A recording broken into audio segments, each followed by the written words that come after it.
Hello friends, HPR classes में आपका स्वागत है। आज हम रीड लेवल 2 है, इसका एक छोटा सा टॉपिक है। एक दशमलव हमने पढ़ा था पिछले वीडियो में, पिछली क्लास में। इसके बाद एक परिमेय संख्या, ये भी इस बार ही जोड़ा गया है। छोटा सा टॉपिक है, आसान सवाल पूछे जाते हैं।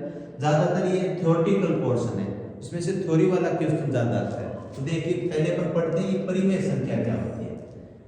अपन छोटी क्लासों में पढ़ते आ रहे हैं कि परिमेय संख्या कौन सी होती है, कि वे संख्या जिनको अपन p/q के रूप में लिख सकते हैं, जहां q क्या होना चाहिए, नॉट इक्वल टू 0।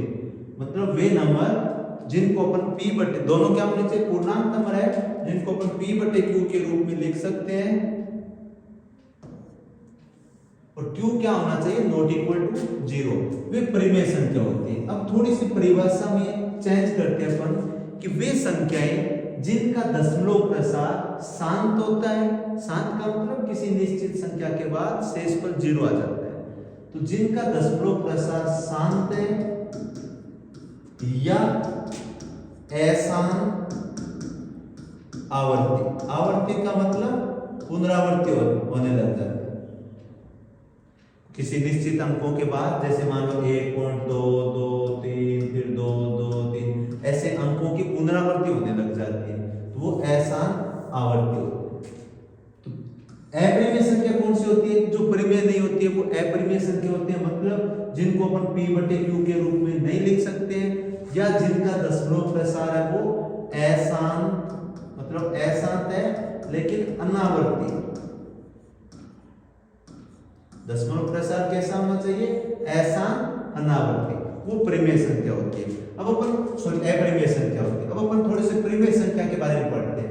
परिमेय संख्या ना, दो परिमेय संख्याओं का योगफल हमेशा परिमेय संख्या होती है। दो परिमेय संख्याओं का गुणा हमेशा परिमेय संख्या होती है, और बाकी होते हैं व्यवकलन बोलते हैं, वो भी हमेशा परिमेय संख्या होती है। मतलब योग,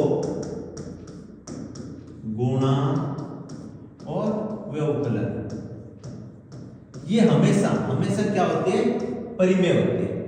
अपरिमेय संख्या में दो अपरिमेय संख्याओं का योग अपरिमेय होता है।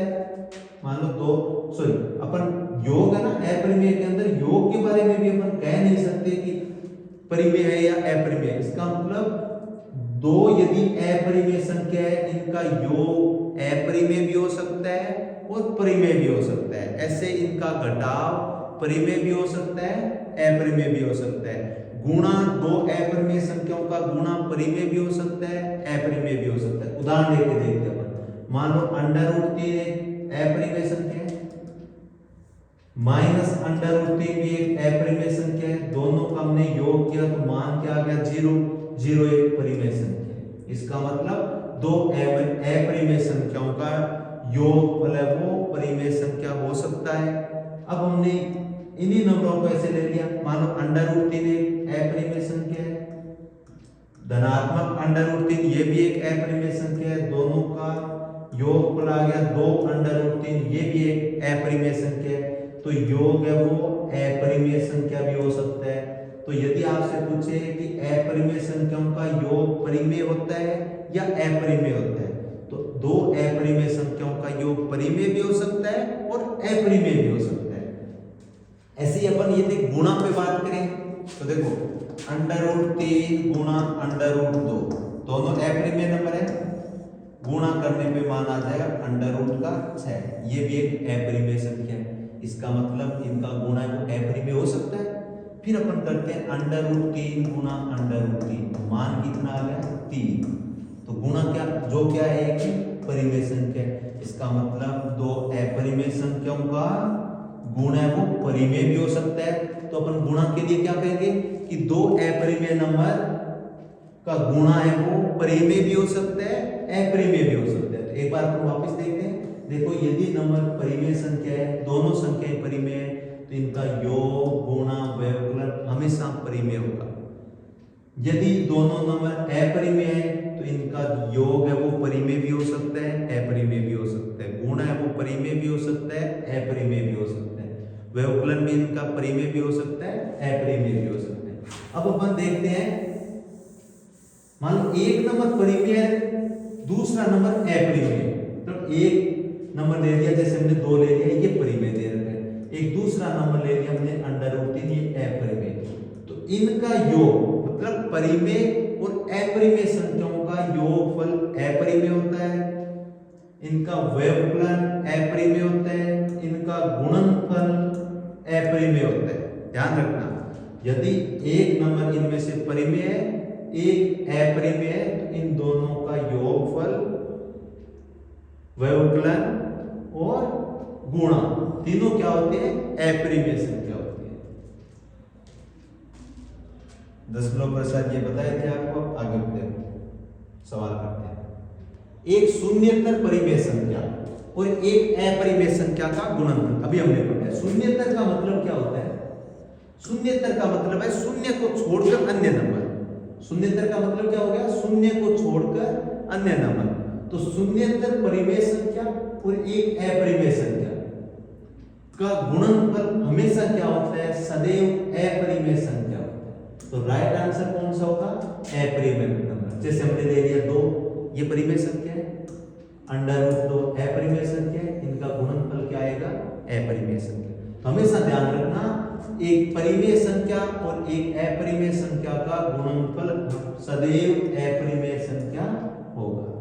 अगला देखिए, यदि p एक धनात्मक अभाज्य संख्या है तो √p संख्या क्या होगी? मतलब p क्या दे रखा है? धनात्मक अभाज्य संख्या दे रखी है। जैसे 2 दे सकते हैं, 3 दे सकते हैं, 5, 7, कुछ भी।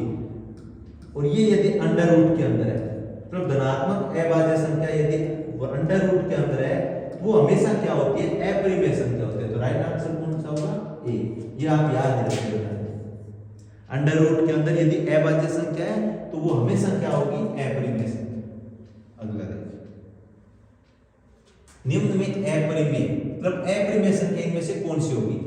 7 दशमलव संख्या, ये परिमेय होती है, ये नहीं हो सकती। आवर्ती मतलब निश्चित अंकों के बाद आवर्ती हो रही है, लेकिन दशमलव प्रसार कैसे है? ऐसा, तो ये भी नहीं हो सकती क्योंकि ये परिमेय होती है। अनावर्ती मतलब दशमलव के निश्चित अंकों के बाद अंकों की पुनरावृत्ति नहीं हो रही है। और अशांत भी है, तो अनावर्ती अशांत दशमलव संख्या है, ये क्या होती है? अपरिमेय संख्या होती है। तो राइट आंसर कौन सा होगा? सी। निम्न में अपरिमेय संख्या है, तो अपरिमेय संख्या के बारे में आपको बताया कि इनका दशमलव प्रसार अशांत अनावर्ती होता है। इसमें शांत है, इसमें अशांत आवर्ती है, इसमें भी अशांत आवर्ती है, इसमें क्या दे रखा है? अशांत अनावर्ती। तो राइट आंसर कौन सा होगा? डी। अगला क्वेश्चन देखिए, किन्हीं भी दो परिमेय संख्याओं के बीच कितनी परिमेय संख्या हो सकती है? कोई भी यदि दो नंबर है, दो परिमेय संख्या है, तो उनके बीच में असंख्य परिमेय संख्या हो सकती है, मतलब अनंत। तो किन्हीं दो परिमेय संख्याओं के बीच में अनंत परिमेय संख्या हो सकती है। इसे आपको सोल्व करना है। देखिए कैसे सोल्व करेंगे आप, बताना है कि पहले अपन सोल्व करेंगे, इसके बाद पता करेंगे कि ये परिमेय है या अपरिमेय या काल्पनिक है या इनमें से कोई नहीं है। देखो 2, 45 को अपन लिख सकते हैं 9 गुणा 5, 3, 20 को अपन लिख सकते हैं 4 गुणा 5, नीचे अपने पास है 2√5। ऊपर ये 3 का वर्गमूल, 9 का वर्गमूल कितना होता है? 3, 3 12 आएगा, 2 पहले से, 3 दूनी 6, 6√5 प्लस ये 12 आएगा 4, 4 का वर्गमूल कितना हो जाएगा? 2, 3 दूनी 6 √5 बटे 2√5, 6 और 6 कितने हो गए? 12√5 बटे 2√5, √5 से √5 कैंसिल, 12 में 2 का भाग लगाएंगे 6। तो 6 कैसी संख्या है? परिमेय संख्या है या अपरिमेय संख्या है या काल्पनिक संख्या है? परिमेय संख्या। तो राइट आंसर कौन सा होगा? ए। ये काल्पनिक संख्या कौन सी होती है? देखो संख्या अपनी या तो वास्तविक होती है या काल्पनिक होती है। तो वास्तविक संख्या, काल्पनिक संख्या कौन सी होगी? √ के अंदर यदि नेगेटिव संख्या या ऐसी संख्या जिसका वर्ग है वो ऋणात्मक आए, वो संख्याएं काल्पनिक संख्या कहलाती है। तो √ के अंदर यदि ऋणात्मक कोई संख्या है वो हमेशा काल्पनिक संख्या होगी, और ऋणात्मक संख्याओं को छोड़कर शेष सभी संख्याएं क्या होती है? वास्तविक संख्या होती है। तो अपनी परिमेय और अपरिमेय संख्या है, ये दोनों वास्तविक संख्या की श्रेणी में आते हैं। मतलब परिमेय संख्याएं और अपरिमेय संख्याओं का संग्रह क्या कहलाता है? वास्तविक संख्या। दो अपरिमेय संख्याओं का योग क्या होता है?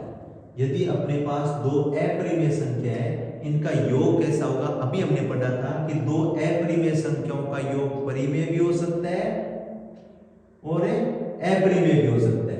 तो अपन ये तो कह नहीं सकते, क्योंकि यदि ये सही है तो फिर ये भी हो जाएगा। अभी बताया था कि जैसे एक √3 ले लिया, एक -√3, दोनों का अपन योग करेंगे तो मान क्या आएगा? 0। ये परिमेय है। यदि √3 प्लस √3 करें तो मान कितना आएगा? 2√3। ये अपरिमेय, ये परिमेय। इसका मतलब दो अपरिमेय संख्याओं का योग परिमेय भी हो सकता है, अपरिमेय भी हो सकता है। तो ये आंसर तो नहीं हो सकता। फिर अपना अगला पूर्णांक भी नहीं होता। लेकिन योग करेंगे तो यदि ये नंबर आ रहा है तो भी वास्तविक है, यदि ये नंबर आ रहा है तो भी वास्तविक है। राइट आंसर कौन सा हो जाएगा? सी। अगला क्वेश्चन, परिमेय संख्या किस संक्रिया के अंतर्गत संवृत नहीं होती है? तो ये संवृत क्या है? संवृत का मतलब है क्लोजर। तो संवृत क्या हो जाता है? कोई भी अपन संक्रिया लिखे, जैसे मतलब 2, योग की संक्रिया प्लस होती है, तो 2 के अंदर हमने 2 जोड़ा, तो ये अपने किसके लिए कर रहे हैं? प्राकृत संख्या के लिए। अपन चेक किसके लिए कर रहे हैं? प्राकृत संख्या के लिए। मतलब 2 है, एक प्राकृत संख्या है, इसके अंदर यदि अपन प्राकृत संख्या जोड़ेंगे तो वापस जो रिजल्ट है वो प्राकृत संख्या आ जाए, तो अपन कहेंगे कि प्राकृत संख्या के लिए योग संक्रिया वो संवृत होती है। ऐसे मान लो ये 2 और 3, ये अपन किसके लिए कर रहे हैं? व्यवकलन के लिए। 2 प्राकृत संख्या, 3 भी प्राकृत संख्या, रिजल्ट क्या है? माइनस है। क्या ये प्राकृत संख्या है? नहीं है, तो नॉट एलिमेंट ऑफ n, मतलब प्राकृत संख्या नहीं है। इसका मतलब प्राकृत संख्या के लिए व्यवकलन है वो संवृत नहीं होता, क्लोजर प्रॉपर्टी वो अप्लाई नहीं होती। अब अपन देखते हैं परिमेय संख्या वो किस संक्रिया इनमें से। तो किस संक्रिया का मतलब कि परिमेय संख्या के अंदर क्या? परिमेय संख्या के अंदर परिमेय संख्या जोड़ने पर परिमेय संख्या में इसने कहा है संवृत नहीं है, तो अपने को वो देखना है कि वो बीच में इनमें से कोई संक्रिया लगाएंगे तो परिमेय नहीं आनी चाहिए। तो योग के लिए हम जानते हैं कि एक 2 परिमेय संख्याओं का योग हमेशा परिमेय होता है। इसका मतलब योग के लिए परिमेय संख्याएं संवृत होती है। 2 परिमेय संख्याओं का गुणा हमेशा परिमेय संख्या होती है। इसका मतलब गुणा के लिए परिमेय संख्याएं संवृत होती है।